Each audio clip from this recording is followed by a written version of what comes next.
Magandang umaga mga bata. Magandang umaga po, Teacher Rhea. Bago tayo magsimula, Jaya, maaari mo maunahan ang ating panalangin. Tayo ay nanalangin sa ngalan ng Ama, sa Anak at sa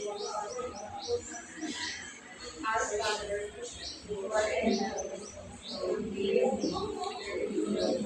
Your will be done on earth as it is in heaven. Give us this day our daily bread, and forgive us our trespasses, as we forgive those who trespass against us. And lead us not into temptation, but deliver us from evil.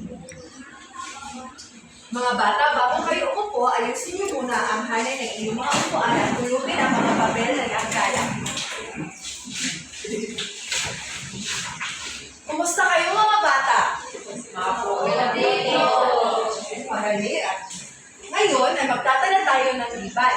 May lumiban ba? Wala po. Magaling at dahil walang lumiban, ating babasahin ang ating mga pamantayan sa klase. Ang mga pamantayan na ito ang dapat nating sundin habang ako ay nagtuturo dito sa harapan at habang tayo ay nag-aaral. Naiintindihan ba mga bata? Opo. May ibang basahin? Opo ng maayos. Maging alerto sa klase. Lumahok sa mga gawain. Makinig ng mabuti. Mga bata, kailangan nyo itong tandaan. Kung nagtuturo ako dito sa harapan, kailangan maupo kayo ng maayos, huwag malikot, at kung may tanong si teacher o may nagsasalita ang inyong mga classmate ay dapat, ano ang gagawin? Dapat makinig. Naiintindihan ba mga bata? Opo. Ngayon ay magkakaroon tayo ng isang pangkatang gawain. Ito ang unang pangkat at ito ang pangalawang pangkat. Ang gagawin nyo ay may ibibigay akong envelope sa bawat grupo. Bumuo kayo ng isang maliit na bilog, mga bata.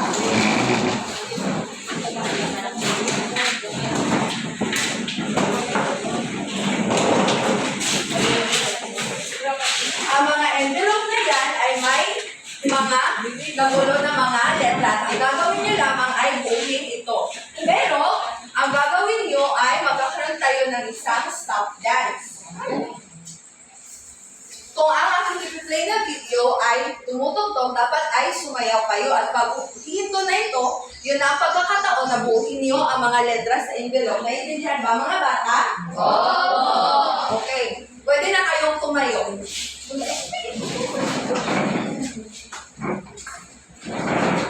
Handa na ba mga bata? Opo.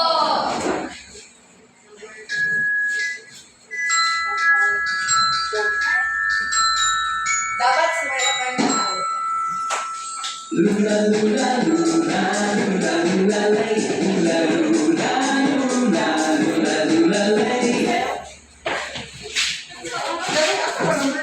Idikit nyo sa pisara ang inyong mga nabuo na mga salita.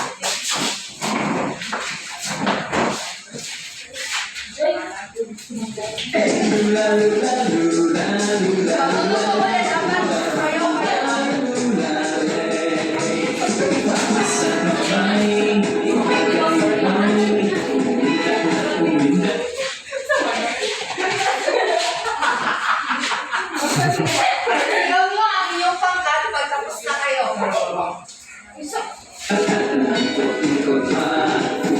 Bawat mo dapat sumayaw. Tuloy pa lang sayaw mo, sayaw. Nag-party si Jaya. Ang lahat ng envelope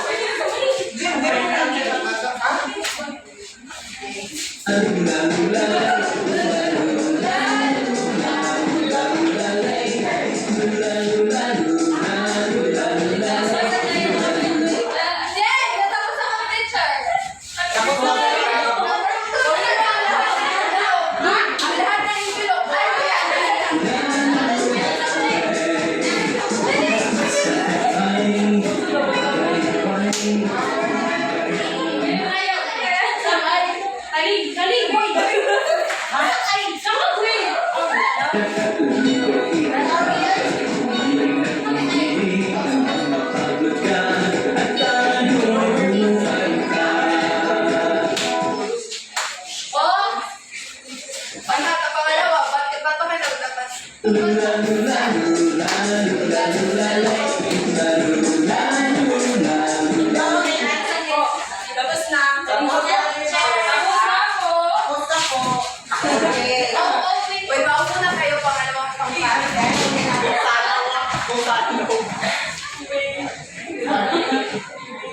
Okay.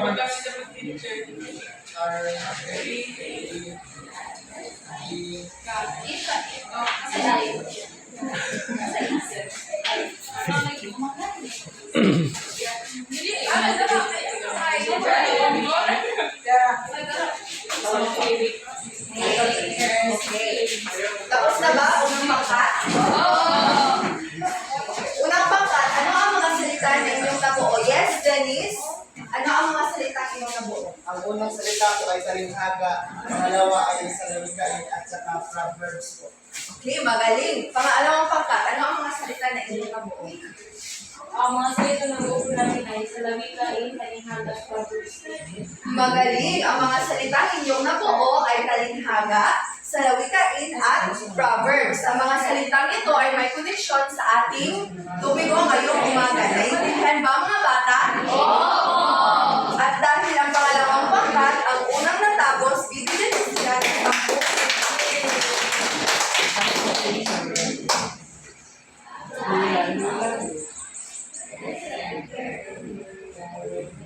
At sa unang pangkat naman, bibigyan ko sila ng 5.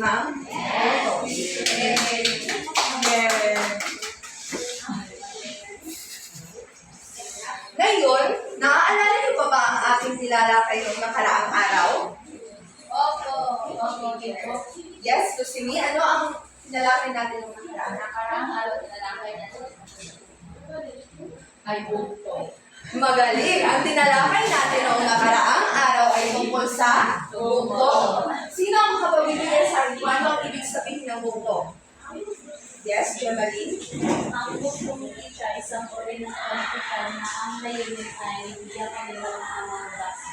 Magaling! Ang ibig sabihin ng bugto ay isang pahulaan o isang laro na kung saan ang mga nakikinig o nagbabasa ay huhulaan nila ang mga hint na nasa bugtong. Ito ay pwedeng tungkol sa buo, pangyayari, o sa isang bagay. Naiintindihan ba mga bata? Oo! Okay. Ngayon, may papakita ko sa inyo ng mga libo na salita dito sa TV at ang gagawin niyo lamang ay itataas ang kanang kamay kung gusto niyong sumagot. Naiintindihan ba mga bata? Oo! Asa lang yung kanang kamay? Okay. May papakita ko dito mga libo ng salita at itaas niyo lamang kung gusto niyong sumagot. Una, ang magandang asal ay kaba ng bayan. Ano ang naiintindihan niyo sa libo ng salita ito? Yes, Emily?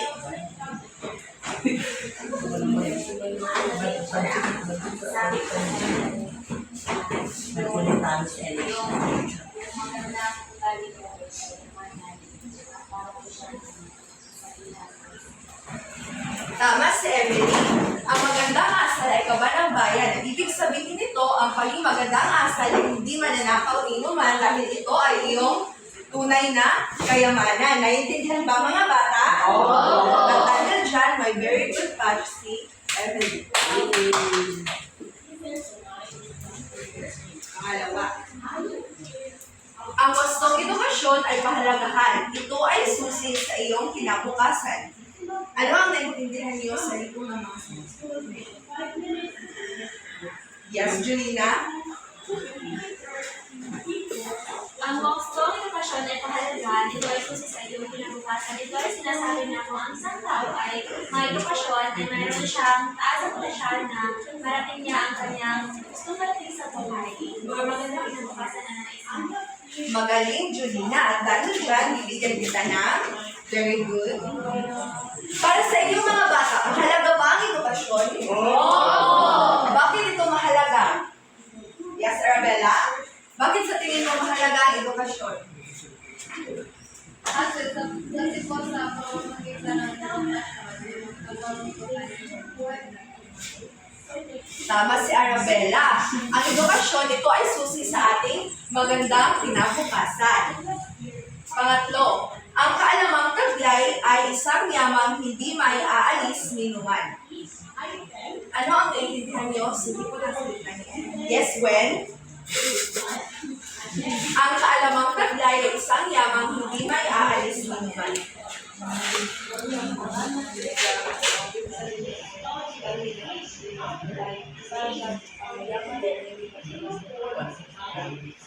Tama.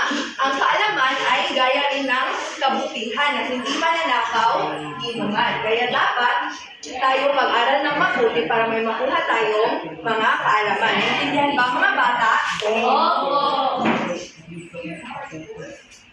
Ngayon ay tatalakayin natin ang tungkol sa salawikain. Pero bago tayo pumunta sa ating proper na discussion, ay basahin muna natin ang ating mga layunin. Unang pangkat, maaari niyo bang basahin ang ating mga layunin?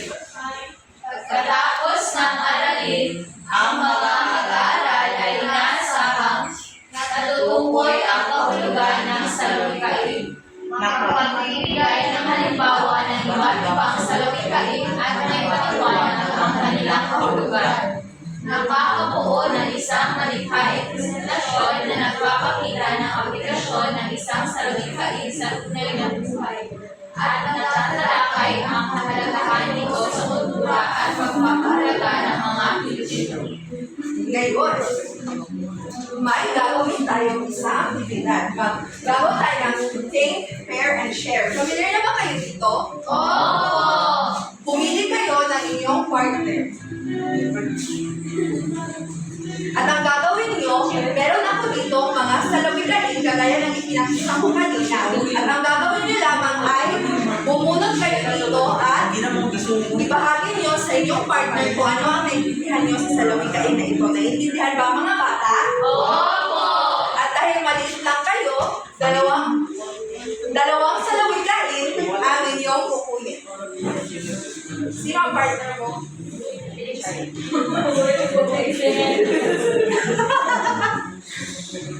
Kami po tatlo.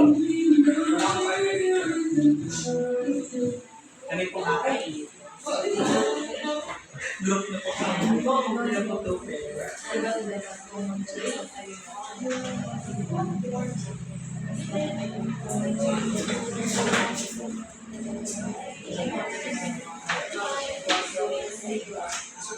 Sino ang partner mo?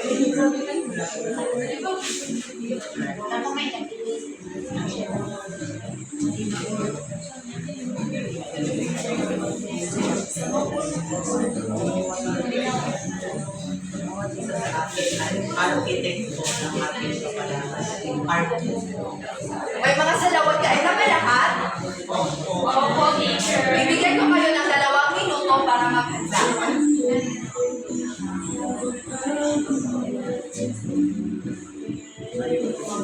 Ang buhay ay paano ng pasay.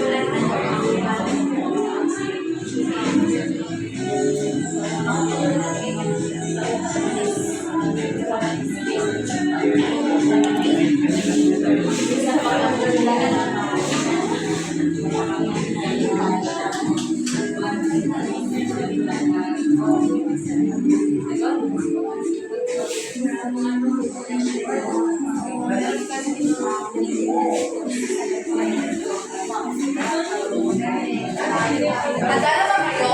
Tapos na kayo dito?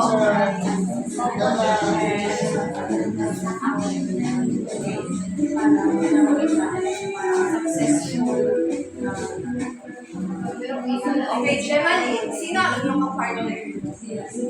Maaari niyo bang ipahagi dito sa harap? Ano ang inyong nabulot ng mga salawikain? Akin po, teacher, ay pag may traffic light. Akin din ay kung ano ang pronunsya ang Ano ang naiintindihan niyo sa mga salawikain? para sa akin, teacher, naintindihan ko po ay sa pag may traffic ay may nilaga ay kapag ulaw ay at masipag, meron pong darating na mga Tama. Sinabi ni Lucy na pag ikaw ay magsyaga o ikaw ay masipag, may mga bagay ka na makukuha na pwede mong gamitin sa iyong gagawin araw-araw. Naiintindihan ba mga bata? Oo! Gemaline? Kung ano ang tulad siya, naintindihan ko dito. Kung iharing tulad natin sa bali ng isang tao, kung ang kasama niya sa bahay ay mga masasama, magiging masama din sa siya. Okay, magaling. Bigyan natin ng 5 palakpak si Lucy at si Gemaline. Sunod, Arabella. Arabella Aguilina.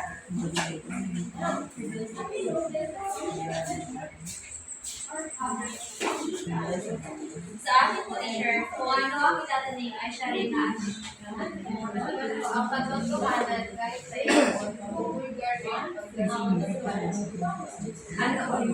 naiintindihan ko po na ang ibig sabihin ng kung ano ang itatanim ay siya rin na ni teacher ay kung mabait ka sa iyong kapwa, ay siya rin babalik din sa iyo ang kabaitan na binigay mo sa iyong kapwa. So, magiging mabait din sila sa iyo. Tama. So, dapat tandaan natin na maging mabait araw-araw. Naiintindihan ba mga bata? Oo! Arabella, anong iyong Ako naman po, kahit itago ang katotohanan, ay lalabas na rin ang patahimik ng para. ano ang iyong naiintindihan? Thank you, Arabella. Next, Delbert at Denise.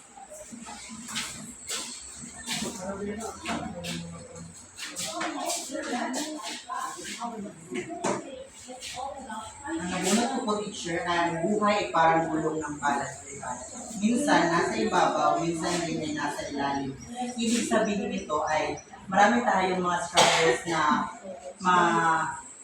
susubukin tayo ng panahon at meron din tayong mga masayang araw na darating sa ating buhay o yung para bang walang problema at minsan din ay may problema tayo. Okay, magaling, Delbert. Paano mo naman gagamitin ang salawikain niya sa iyong araw-araw? Gagamit ko itong bilang isang inspirasyon sa buhay. Next, Nabunot ko po, teacher, ay bawat isa sa atin ay ito ng ating kapalaran. Ang ibig sabihin po nito ay tayo mismo ay ang gumagawa ng aming kwento sa ating buhay. Kaya naman kung ano ang resulta, yun din ang ating okay, magaling. Tama si Denise, no? Na tayo ang bumubuo sa ating kinabukasan. Kaya dapat ay mag-aral tayo ng Mabuti. Okay, Jaya, sino ang iyong kapartner?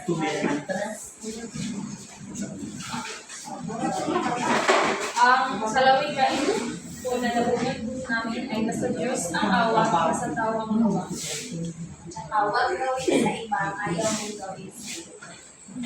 Jaya, ano yung Ang naintindihan ko po is, kapag tayo ay magdadasal, huwag natin iasa lahat sa Panginoon. Dapat meron din tayong action na gagawin kasi wala namang mangyayari kung wala tayong gagawin. Alam naman natin na ang Panginoon ay palaging nandyan na tumutulong sa atin. Dapat meron din tayong gagawin para maging successful yung, or para mangyari yung pinagdasal natin. O, tama si Jaya, no? Hindi lahat ng panahon ay dapat sa Diyos lamang tayo. Dapat meron rin tayong gagawin para bigyan ng Diyos ng ating mga panalangin. Naintindihan ba mga bata? Oo. Tsaka yung sa akin, teacher, huwag mo tayo mga sa sila para yung mga tao gaya rin ang gagawa tayo ng Okay, magaling. Bigyan natin ng 5 palakpak sila Emily at Jaya. Sunod, Jenny. Jenny at John Paul.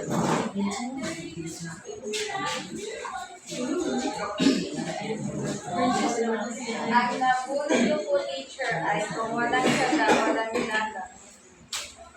Ang intindihan ko po dito ay kung wala kang saga, wala kang pumapapala or matatamo na magandang pinabukasan pagdating sa kanan. Okay, magaling, Jenny. Dapat tayo ay masipag palagi para may aaningin tayo pagkatapos ng panahon. Naintindihan ba mga bata? Opo. John Paul. Ang naintindihan ko naman sa salawikain na ang kaginhawaan sa kasiyahan matatagpuan at di sa kasaganahan. Ang matatagpuan ko ang kaginhawaan when kapag masaya ka sa buhay, hindi mo matatawag na kahit na sabihin mo masagana o masagana sa buhay at wala kang kasiyahan sa buhay, hindi mo matatagpuan. Okay, tama mga bata. Palagi nating tandaan na ang tunay na kasiyahan ay makikita sa Ang kaginhawa matatagpuan ng kasiyahan. O, ang tunay na kaginhawaan ay matatagpuan sa kasiyahan. Kaya huwag mong piliin na malungkot, dapat ay maging masaya. Okay. Wala. Kami na po I'm so far. Okay mga bata, ngayon meron akong ipapakitang video sa inyo at ang gagawin nyo lamang ay makinig na mabuti para may masagot kayo sa aking mga tanong mamaya. Naintindihan ba mga bata?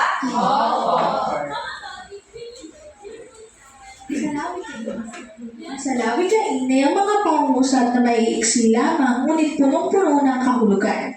May layunin din itong magbigay patnubay sa ating pang-araw-araw na pamumuhay. Minsan, sumasalamin din ito sa kultura at tradisyon nating mga Pilipino. Narito ang isa pang kahulugan ng salawikain. Ang salawikain ay tumutukoy sa mga kasabihan na may layunin magbigay aral. Ito ay base sa mga totoong karanasan o pangyayari sa buhay.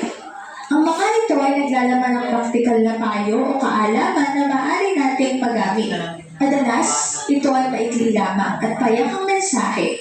Ang salawikain ay tinatawag bilang proverbs sa wikang Ingles.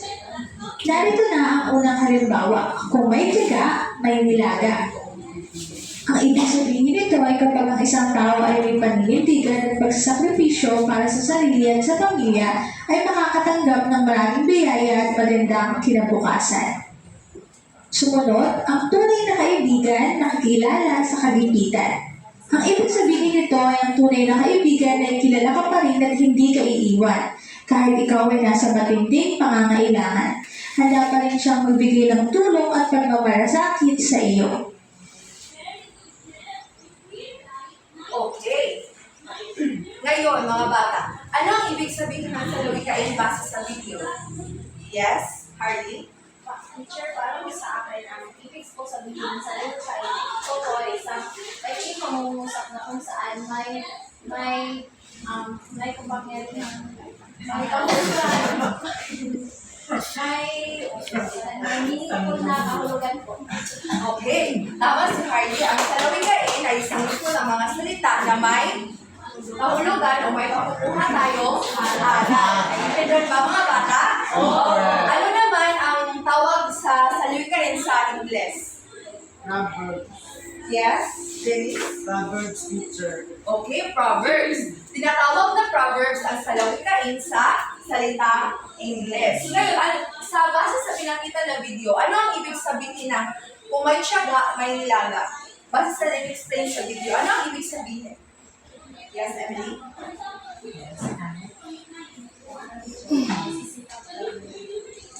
Meron pa tawag po.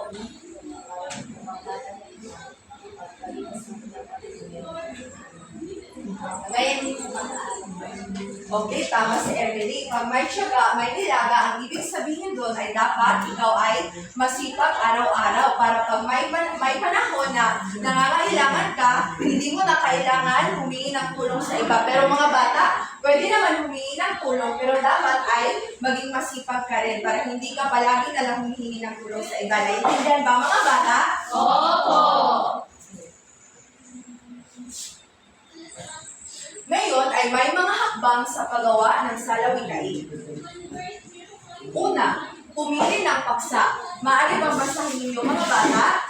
Isipin kung anong tema ang nais mong talakayin.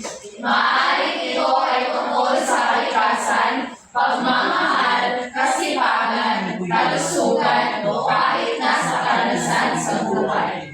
Mga bata, palagi niyong tatandaan na mahalaga ang paksa sa isang salawikain. Maaaring gumawa kayo ng paksa tungkol sa pag-aaral, tungkol sa kalayaan, o tungkol sa pag-asa. Importante ito para alam mo kung ano ang gagawin mo sa salawikain o ano ang laman ng inyong salawikain. Naintindihan ba mga bata? Pangalawa, gumawa ng listahan ng mga ideya.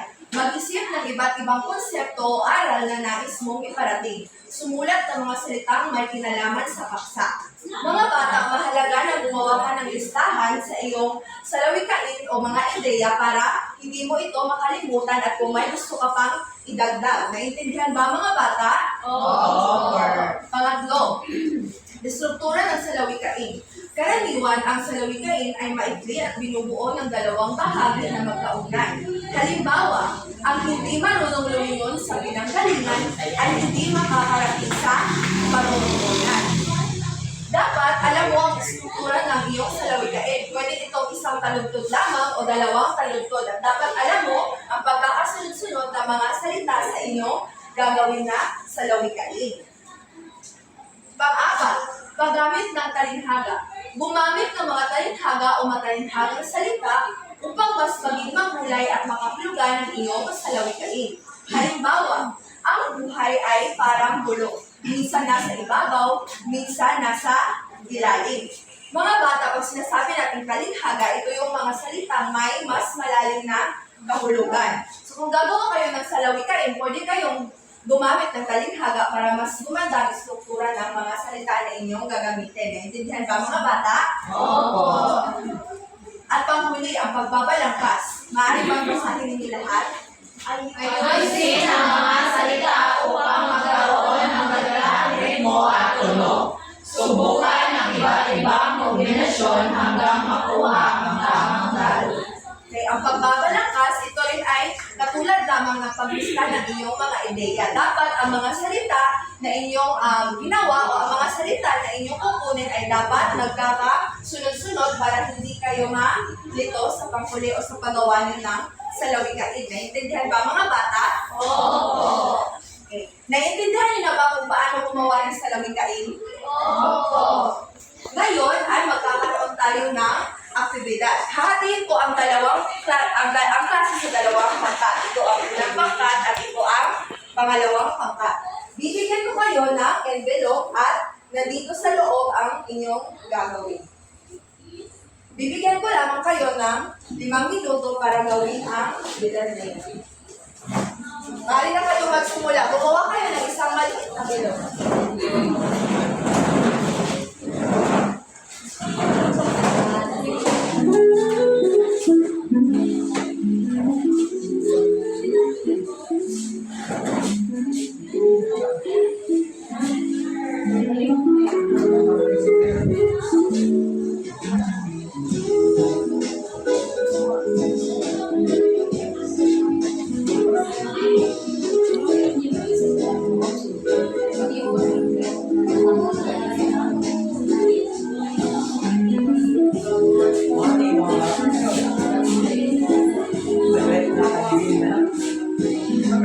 Tandaan ang ating pamantayan sa klase na lumahok sa mga gawain.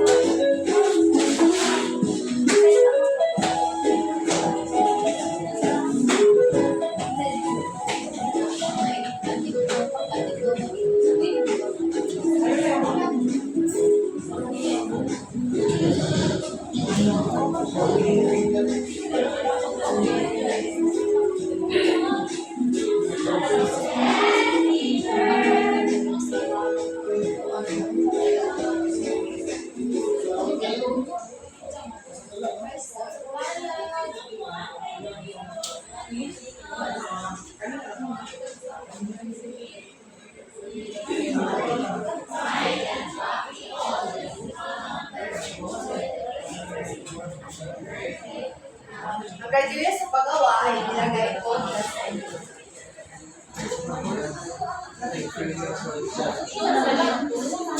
Bigyan mo na po yung alam.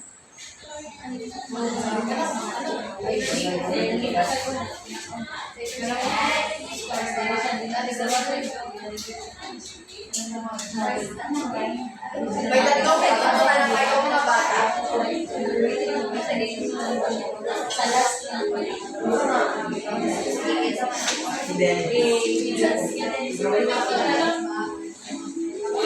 Tatawagan ka na lang kita.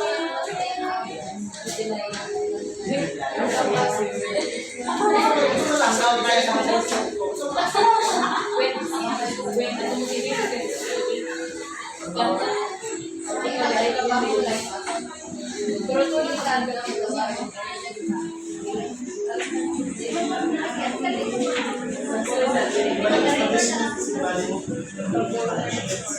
Memorize ang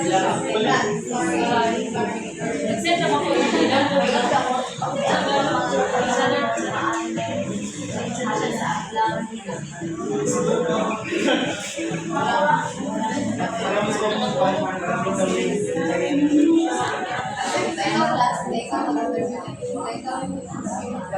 Paggawa ng bahay.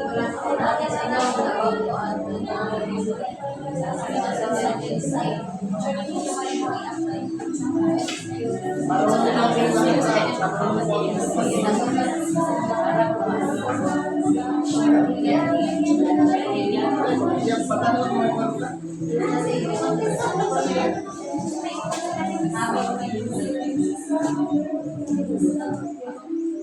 So, paano si Papi?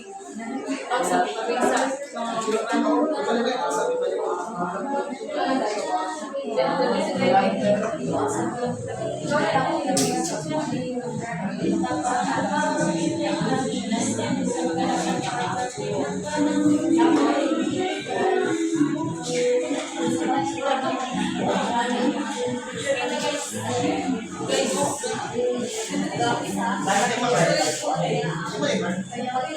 Tapos na kayo ng pangkat? We're last teacher.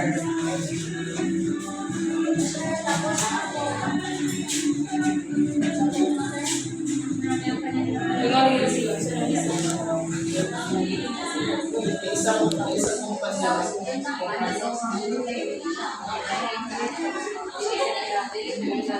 Tapos na kayo pangalawang pangkat?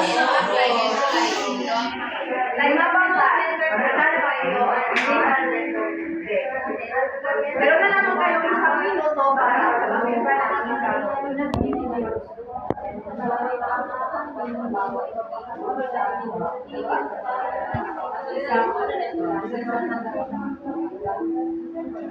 Ibalik na madali marami. Sila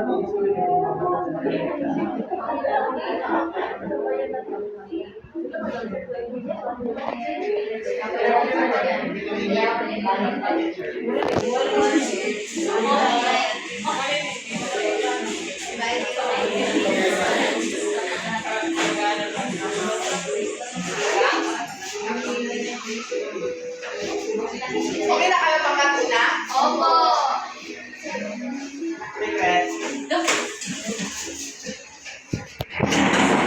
Okay, at dahil ang pangalawang pangkat ang unang natapos, ay sila ang unang magprepresenta ng kanilang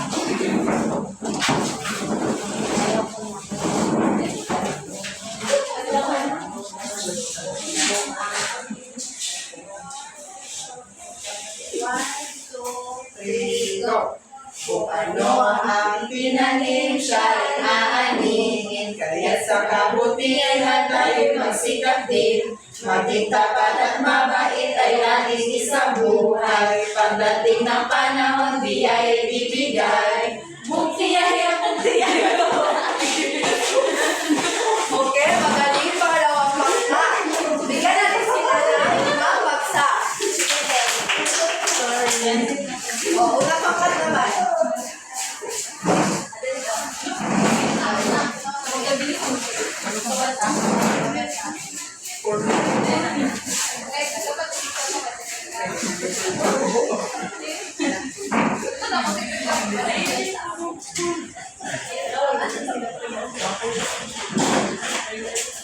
hirap naman ito, wala akong makain.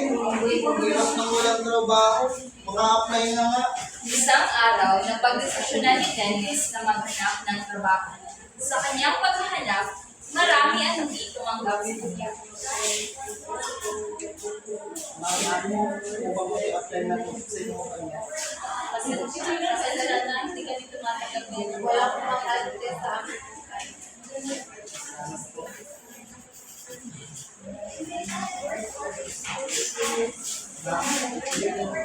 Mag-apply sa kumpanya niya. Hindi. Ito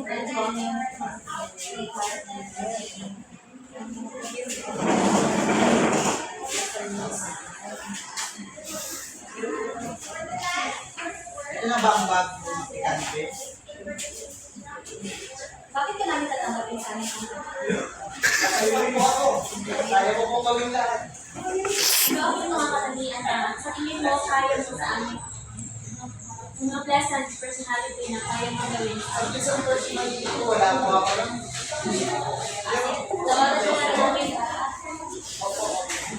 Tatawagan namin. Kahit walang tumanggap sa interviews, ay hindi siya tumigil sa paghahanap ng trabaho. Ma'am, maaari po ba akong mag-apply sa kanya ito? Bakit ka talagang dapat na Masipag po ako at kaya ko pong gawin lahat. Basta turuan niyo po lang po. Kaya ko po mas kahit ano po trabaho. Kaya ko po. Alam ka na po kasi nagsimula ka na. Salamat po. Dahil sa pagsisipag ni Dennis ay natanggap siya ng kanyang trabaho. Ang moral na makukuha nito ay habang buhay ay may pagkakas. Ay, magaling pa. May kanaling sila na At dahil nagawa niyo ng maayos ang aking activity, ay ang group 1, ibigyan ko ng 15 points. At dahil may wala, At sa pangalawang pangkat naman, bibigyan ko sila ng 10.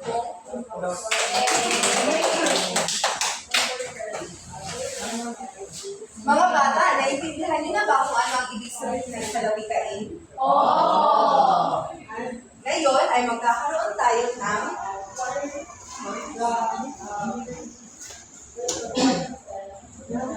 ayusin niyo muna ang hanay ng inyong mga upuan at upunin ang mga papel.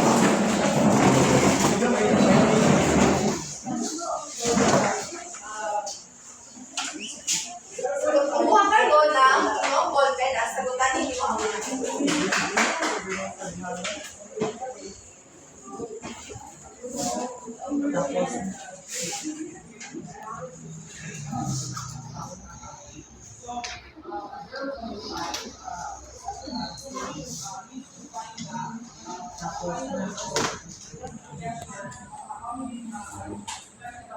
Tapos na ba mga bata? Tapos, Ipasa ang inyong mga papel sa harapan.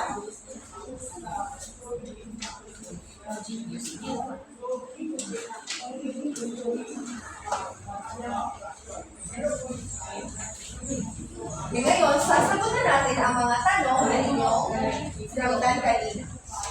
Una, ano ang ibig sabihin ng salawikain? Ang hindi marunong lumingon sa pinanggalingan, hindi makararating sa paruroonan. Yes, Arabella?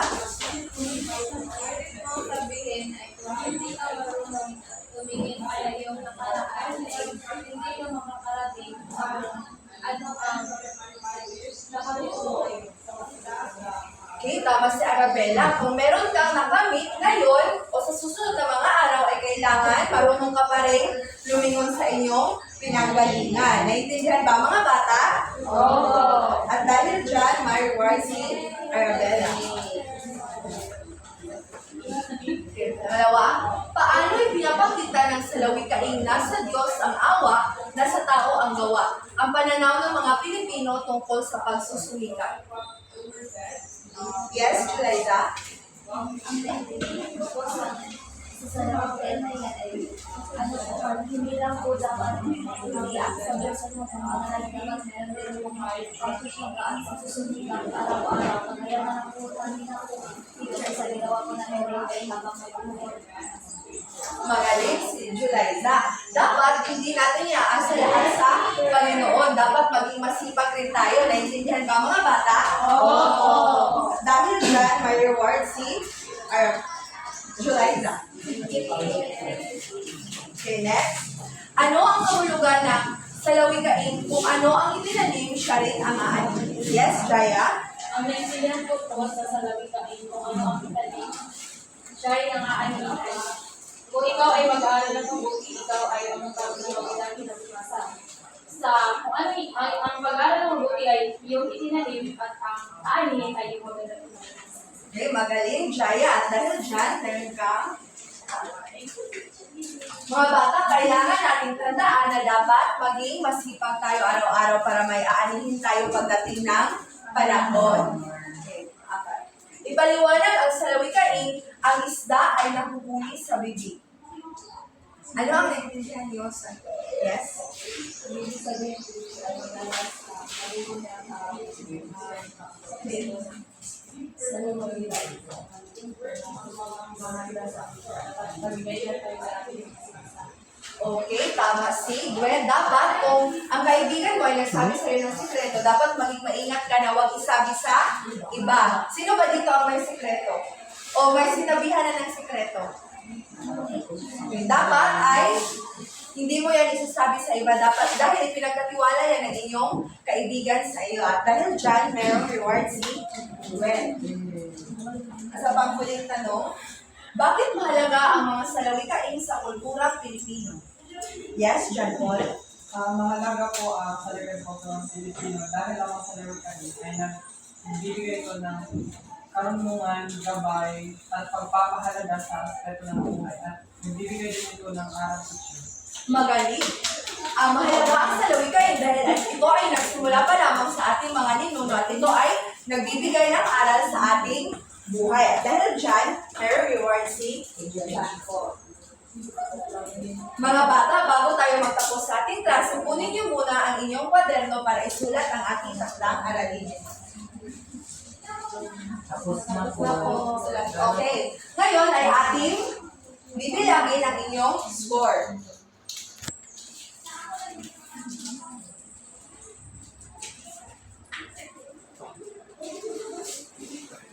Pagkat una, maaari niyo bang bilangin? 10, 5, 10, 15, 20. Pangat, 5, 10, 15, 20. ang bawat grupo ay may 20 points. Bigyan natin ng masigaw para may naiintindihan ba kayo sa ating tinalakay ngayon, mga bata? Oo! Magaling. At dahil dyan, pwede na kayong mag-recess. Okay, masigaw na.